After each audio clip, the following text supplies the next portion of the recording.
Una noche de sábado en Wuhan. Los típicos puestos de comida llenan de olor y color esta calle donde muchos han quedado para cerrar la semana.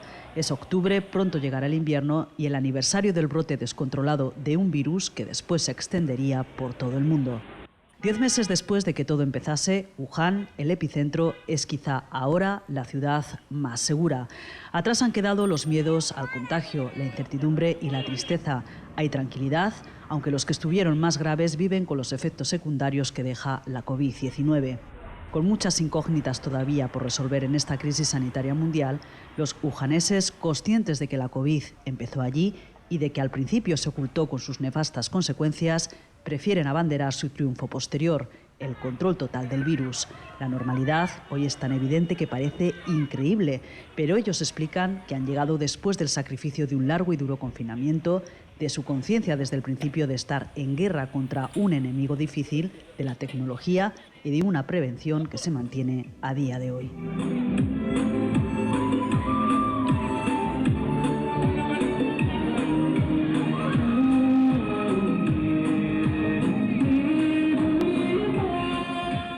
Wuhan está bañada por el río más largo de China, el Yangtze. Grandes paseos y parques recorren sus orillas y en uno de ellos Chen Xinsu se reencuentra con la enfermera Li Yun. Chen fue uno de los cientos de voluntarios que ayudaron a los que enfermaban a buscar un hospital cuando apenas había sitio. La avalancha de contagios saturó todos los centros hasta mediados de febrero y se vivieron situaciones como estas que ahora se han podido ver en un documental de la televisión estatal china, pero que entonces se censuraron.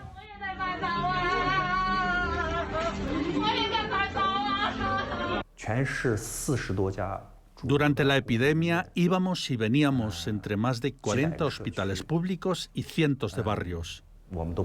Mi coche recorrió 13.000 kilómetros en 2 meses sin salir de Wuhan. El 8 de febrero se abrieron los hospitales construidos a contrarreloj y una semana más tarde casi todos los contagiados ya tenían una cama y una asistencia mejor. A la enfermera Li le hubiésemos hecho muchas preguntas, pero al igual que a los médicos, le han prohibido hablar con prensa extranjera. Sobre todo le habríamos preguntado si se podría haber evitado la muerte de sanitarios, entre ellos la del doctor Li Wenliang, convertido ya en un héroe en China porque avisó de una extraña neumonía antes de que estallase la epidemia. Pero las autoridades provinciales multaron a este joven médico por falsos rumores. Después se contagió y falleció. Como él, 60 sanitarios, según cifras oficiales, murieron en todo el país. Algunos de ellos incluso por accidentes cardiovasculares provocados por agotamiento y estrés. Las miradas de los médicos eran de cansancio, desconcierto y frustración. Al igual que nosotros, nadie sabía cómo se iba a desarrollar la epidemia. Xiao es propietaria de 3 hoteles como este que nos enseña. En enero convenció a otros profesionales del sector para crear una red de más de 300 establecimientos gratuitos para alojar a los médicos que no volvían a sus casas por el miedo a contagiar a sus familiares. Vi en redes las fotos de médicos que dormían en el suelo del hospital. Me dio mucha pena. A los colegas les dije que todos debemos actuar ante una emergencia nacional y que si los médicos estaban mal, nosotros estaríamos peor.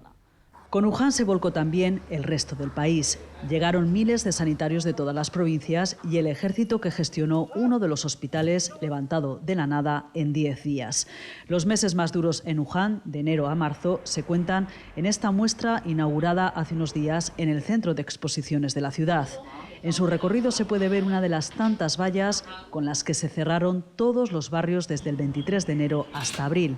Más de 75 días sin salir de casa para nada, en una ciudad que también estaba bloqueada.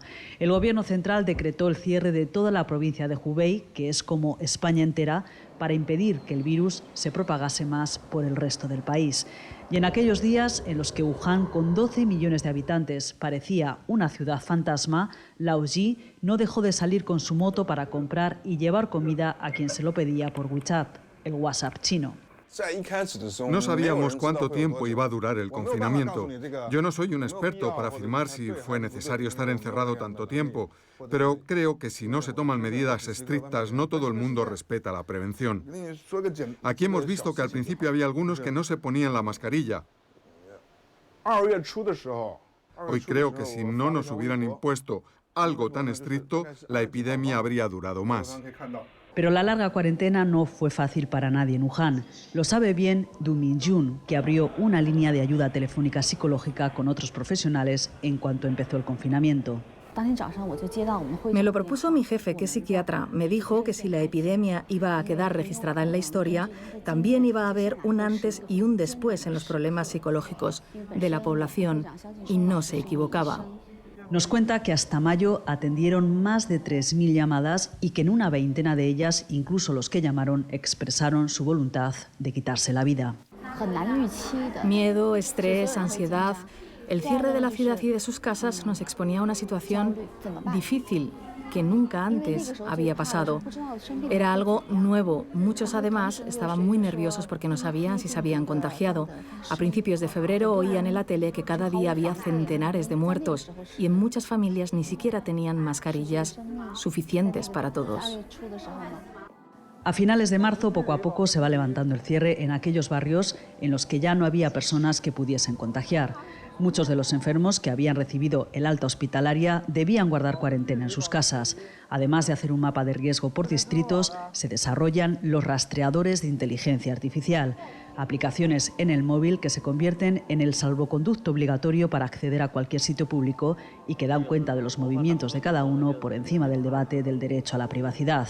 En mayo se hacen test masivos a toda la población. Es la primera vez que en China se realizaba esta medida preventiva que después se repite ante cualquier brote en cuanto se detecta, como se ha visto recientemente en la ciudad costera de Qingdao, en la que en 5 días se ha testado a 9 millones de personas por 12 positivos. Teníamos dudas de si esto era necesario. Nos daba miedo infectarnos, pero después, con los buenos resultados, empecé a notar un cambio. Cada vez más gente se atrevía a ir sin mascarilla, salía más a la calle y a los centros comerciales, y los restaurantes ya dejaban comer dentro.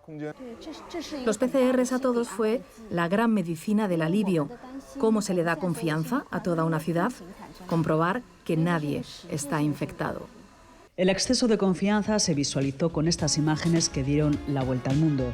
El verano en Wuhan con una fiesta multitudinaria sin guardar la distancia de seguridad y sin mascarilla en una piscina.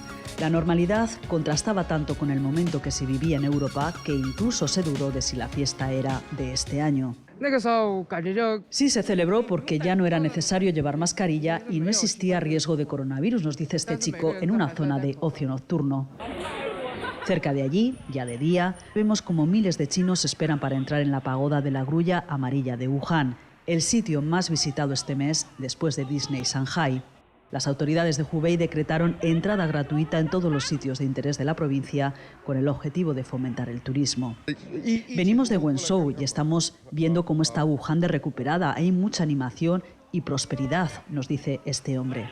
En estas fiestas nacionales chinas se realizaron más de 600 millones de desplazamientos internos por todo el país. Los chinos volvieron a viajar masivamente ante los datos oficiales de casi 2 meses seguidos sin contagios locales. Turismo interno porque las fronteras siguen cerradas desde marzo. Solo dejan entrar a cuentagotas y bajo controles estrictos a residentes. Para ello se necesita visados especiales, PCRs en origen y a la llegada a China y también durante una cuarentena estricta dentro de la habitación de un hotel designado por las autoridades del país. Es su forma de evitar que posibles casos que vienen de fuera provoquen dentro otra ola de contagios. Pedro Morilla es uno de los últimos españoles que ha llegado a Wuhan con todos estos controles. Repatriado en enero, cuando se cerró la ciudad, fue uno de los españoles que tuvieron que hacer cuarentena en el Hospital Gómez Ulla, en Madrid. Sí, es verdad que la sensación que te ha dado, primero cuando estábamos allí, es que estaban poniendo todo de su parte para erradicarlo completamente, y segundo, cuando estás aquí te das que hay sensación de seguridad y que siguen con precaución aún habiendo 0 contagio y 0 fallecimientos desde hace mucho tiempo, ¿no? Esa sensación la tienes completamente. Con la pandemia global, el mundo ha mirado y sigue mirando más que nunca hacia China. Su gestión con sombras, pero también con sus luces, a la hora de supuestamente controlarlo internamente, plantea la pregunta de si todas estas estrategias de Wuhan son exportables al resto del mundo. Probablemente muy pocos países pueden ofrecer esa combinación de autoridad, disciplina y organización que hemos visto en China. Esto es posible pues con un sistema político determinado y con un cosmos cultural también singular, ¿no? Y al mismo tiempo contando con un despliegue de medios también muy significativo, tanto en términos de recursos humanos como tecnológico. Uno de los interrogantes de esta crisis mundial sigue siendo el origen. El mercado de mariscos de Wuhan, por donde se extendió y donde había animales salvajes en condiciones insalubres, sigue cerrado. Cerca de allí se encuentra uno de los laboratorios biológicos que experimentan con coronavirus. Desde Estados Unidos se ha apuntado que la COVID fue creada artificialmente. En las teorías de la confrontación, China responde que lo trajeron los norteamericanos hace un año cuando vinieron a participar en los Juegos Olímpicos Militares precisamente en Wuhan. De momento, los científicos suscriben que es de origen natural. La desconfianza surge también por la cifra que da China de sus fallecidos, 4.634 personas, la mayoría en Wuhan, muy baja comparada con las que se están dando en general en otros países. La cifra para mí es fiable. Nosotros, como voluntarios, recogíamos datos de enfermos que no podían ingresar en un hospital cuando la epidemia estaba en su apogeo. En total fueron 1.046 infectados. De ellos, al final, murieron 55. Esta tasa de muerte es similar a la que publica el gobierno con todos los datos del país entero. Sin posibilidad de verificar los datos, y aunque la imagen de China ha empeorado en algunos países desarrollados, su economía va a ser de las pocas que salgan reforzadas tras la pandemia. Se ha visto en este último trimestre en el que el Producto Interior Bruto alcanzó un 4,9% tras dejar atrás el virus. Para el análisis, si ahora más que nunca, se va a depender de China. China no plantea su modelo como un modelo integral y exportable, ¿no? Pero también es importante tener en cuenta que China, como consecuencia de las lecturas de todo este proceso, también quiere depender más de sí misma. El siguiente capítulo estratégico pasará inevitablemente por la vacuna que China espera comercializar entre diciembre y enero. Con 4 fármacos, en su fase final, ya se ha inoculado a población de riesgo en diferentes ciudades, entre las que está Wuhan, y ha anunciado que habrá más disponibilidad para los países en desarrollo y que los precios serán asequibles. Así que con dudas o reconocimientos, lo que sí que parece incuestionable para todos es que China tendrá un papel decisivo en el tablero mundial de los próximos años. Y mientras en Wuhan, cada noche, desde hace ya medio año, se iluminan los rascacielos para celebrar que han conseguido vencer la epidemia del coronavirus.